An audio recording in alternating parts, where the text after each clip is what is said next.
ni Kristong banal upang siya'y pasalamatan. Alleluia,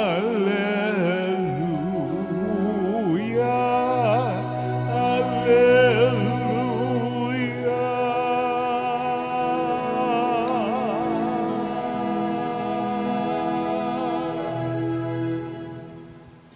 Sumainyo ang Panginoon. At sumaiyo rin. Ang mabuting balita ng Panginoon ayon kay San Marcos. Papuri sa iyo, Panginoon.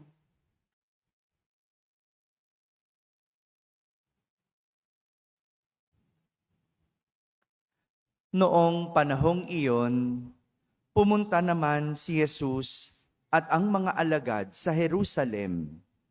Samantalang si Jesus ay naglalakad sa templo, nilapitan siya ng punong saserdote, ng mga eskriba at ng mga matatanda ng bayan.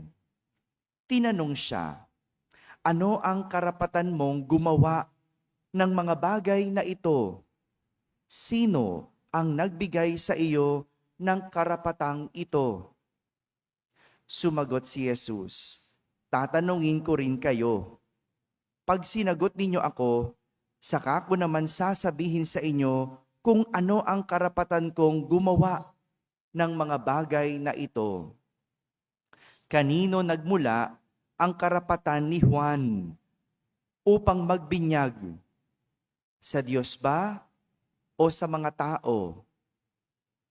At sila ay nag-usap-usap. Kung sasabihin nating mula sa Diyos, itatanong naman niya sa atin, bakit hindi ninyo siya pinaniwalaan? Ngunit kung sasabihin nating mula sa tao, natatakot naman sila at baka kung ano ang gawin sa kanila ng mga tao, sapagkat kinikilala ng lahat na si Juan ay isang propeta. Kaya't sumagot sila kay Jesus, "Hindi namin alam." Sinabi ni Jesus sa kanila, "Hindi ko rin sasabihin sa inyo kung ano ang karapatan kong gumawa ng mga ginagawa ko." Mga kapatid, ang mabuting balita ng Panginoon. Pinupuri ka namin, Panginoong Hesukristo. Magsiupang lahat at makinig sa homilya. Isang magandang umaga po sa inyong lahat. Good morning, Father. Magandang umaga sa mga nasa barangay, sa mga nasa tahanan at nasa abroad na nagsisimbabaya online. Kasama kayo sa aming banal na pagdiriwang dito sa ating parokya. Isang pagsubok sa katatagan ng pananampalataya ang nais ituro sa atin ni Jesus sa ating ebanghelyo sa araw na ito. Katatagan ng pananampalataya. Sabihin nyo nga po, katatagan. Katatagan. Kinuwestiyon si Jesus ng mga punong saserdote, ng mga eskriba at mga matatanda ng bayan. Ang tanong nila, ano ang karapatan mo na gumawa ng mga bagay na ito? Sino ang nagbigay sa iyo ng karapatang ito? Para maunawaan natin ang pangungwestiyon kay Jesus, balikan natin, ano ba ang nagawa ni Jesus? Merong tatlong pinanggagalingan ang mga punong saserdote, ang mga eskriba at matatanda ng bayan. Tatlo ang kanilang tinatanong. Una, kini-question nila ang otoridad ni Jesus na magpatawad ng kasalanan. Kasi naririnig nila si Jesus nagpapatawad ng kasalanan. Kaya para sa kanila, Diyos lang ang pwedeng magpatawad. Kaya kinu-question nila si Jesus. Pangalawang question nila, bakit siya nagpapagaling ng may sakit sa araw ng pamamahinga at paano siya nakakapagpalayas ng demonyo. Kinu-question nila yon. Saan galing yung kapangyarihan niya? Bakit? Paano niya nagagawa ang mga bagay na yon? At pangatlo, panghuli, anong otoridad niyang humusga ng mga namumuno sa templo? Nasasaktan kasi sila. Yung mga punong saserdote, nasasaktan yung mga eskriba at mga matatanda ng bayan kasi nangangaral si Jesus. Sila dapat ang nangangaral. Sila yung mga taong simbahan eh. Anong karapatan ni Jesus sa lahat ng ito? Kanino galing ang otoridad na yon para gawin ang mga bagay na yon ni Jesus? Siyempre, alam natin ang sagot. Dahil tayo ay nananampalataya kay Jesus. Tama ba? Alam nyo ba ang sagot? Kanino galing yung otoridad na yon? Alam natin ang sagot kasi naniniwala tayo kay Jesus eh. Alam natin na galing sa Ama. Hindi naman kagustuhan lang ni Jesus yan. Hindi naman kapangyarihan lang ni Jesus, kundi galing sa Ama. Kapag tayo naniniwala sa isang tao, kapag tayo nananampalataya sa isang tao, hindi natin siya kini-question. Tama? Diba? Naniniwala ka eh. Ba't ka pa magtatanong? Nananampalataya ka. Pero para sa mga hindi naniniwala kay Jesus, talagang questionin nila si Jesus. Pero dahil alam ni Jesus na siya ay sinusubok, kaya lang naman sila nagtatanong kasi sinusubok nila si Jesus, ibinalik sa kanila ni Jesus ang tanong para subukin sila.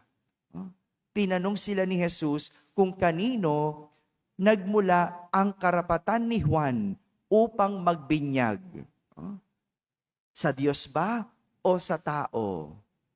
Galing talaga, no? Galing ni Jesus, no? Hindi ka makakaisa, no? Talagang pipigain ka, no? Hindi mo pwedeng subukin si Jesus. Dahil sa huli, ibabalik niya sa iyo ang tanong. Kunyari, di ba? Ang dami nating tanong sa Diyos. Anong tanong mo? Lord, ba't ba nangyari ito? Ba't ba ako naghirap? Di ba? May mga ganyan tayong mga drama tanong, di ba? Ay tatanong sa ni Jesus, ba't ka naghirap? Ba't nangyari yan sa'yo? Madalas, no? Sisisi mo pa sa Diyos, ikaw itong magastos. Sisisi mo pa sa Diyos, ikaw itong hindi nag-iipon. Diba? Kaya nga, ang galing ni Jesus. Binalik niya ang tanong. At ang mga alagad, bigla namang natahimik. Biglang natigilan. At nag-usap-usap. Sabi nila, kung sasabihin nating mula sa Diyos, babalikan tayo ni Jesus. Bakit hindi kayo naniwala? Pero kung sasabihin naman natin mula sa tao, ang binyag ni Juan, magagalit ang mga naniniwala dahil kalat na si Juan ay propeta at mula sa Diyos. Ano ba talaga ang totoo? Ano ba talaga ang totoo? Ano ba ang pinaniniwalaan ng mga tao? Sige na, baka hindi tayo nakikinig na eh. Sige, i-issue nyo muna yung aso.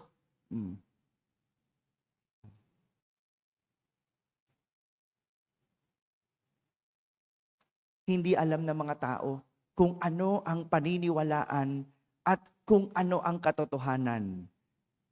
Paninindigan ba nila ang totoo o maniniwala sila sa mga tao? Kaya sa huli, hindi nakasagot ang mga punong saserdote, ang mga eskriba at mga matatanda ng bayan.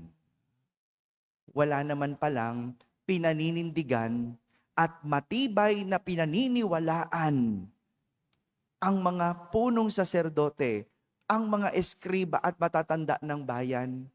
Naturingan pa silang merong posisyon sa komunidad. Mas nakinig pa sila sa sasabihin ng iba kaysa sa alam nilang katotohanan. Bakit? Dahil takot sila sa mga tao kaysa panindigan ang katotohanan. Sa panahon ngayon, marami rin ang ganito. Hindi marunong manindigan sa katotohanan dahil natatakot sa sasabihin ng karamihan o ng majority. Diba? O, gano'n na lang eh. Sa handaan na lang, wag na tayong lumayo. Pag kumain ka at tumikim, kapag sinabi mong hindi masarap, magagalit. Yung naghanda, magdadamdam, di ba? So ano sasabihin mo? Hello? Ano na lang sasabihin mo? O, di ba? O, sabihin mo na lang masarap, no? Para hindi magdamdam, para walang reaksyon, no? Pero alam mo yung totoo eh. Alam mo ang alat. Alam mo ang tabang. Ba't hindi mo masabi? Hello? Kaya sasabihin mo, abstain na lang ako, Father. Hindi na lang ako magvo-vote. Kasi pag abstain ka, wala kang sinasagasaan. Hindi ka rin naman pumapanig. Hindi mo alam. Pero yung abstain, lost ka naman. Ano ang iyong pinaniniwalaan? Maraming ganyan. Nababali ang katotohanan at nabibili ang paninindigan. Kung saan na lang ang nakararami o majority, dun sila. Saan ako makikinabang? Dun ako. Kaya nga di ba? Makikita mo ang tao, balimbing. Ano yung balimbing? Di ba? Kung saan na lang nakaharap, no? Doon na lang siya, no? Kaya kahit ang katwiran makikita natin baluktot kasi wala naman sila sa katotohanan. Yan ang nakakalungkot sa panahon ngayon. Kung ano ang kasinungalingan, siyang ikinasisiya at ikinatutuwa ng tao. Di ba? Pero ang katotohanan, yan ang ikinagagalit ng tao. Ba't ganon? Saan ka papanig?